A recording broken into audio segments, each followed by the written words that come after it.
I received this on behalf of the National Broadcaster. I will perform as part of our opportunity responsibility, which is really a lot of effort. I think everyone is in this country.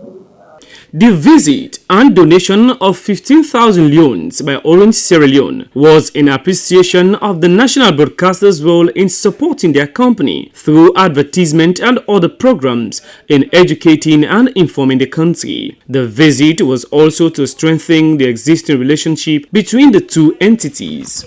One of our ambitions in Sierra Leone is to reinforce our CSR support across all facets of society.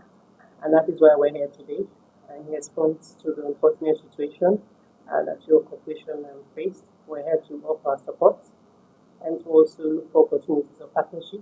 Registering her appreciation, the Director General of the Sierra Leone Broadcasting Corporation, Josephine Fatima Kamara, informed the Orange team about the old Orange studio at the SLBC and called for possible investment opportunities to improve the institution. If you tap into any of our radio programs, for example, you rest assured that the rest of the country will hear about your product. So we're really looking forward to an opportunity to partner. Josephine Kamara also updated the team about the SLBC and Priority Solutions nationwide comedy event, for which she said they were open to partnership. The team was also taken on a tour to the recently commissioned SLBC studio, the Bont area, and the old Orange studio. SLBC News, Sulaiman Babatue reporting.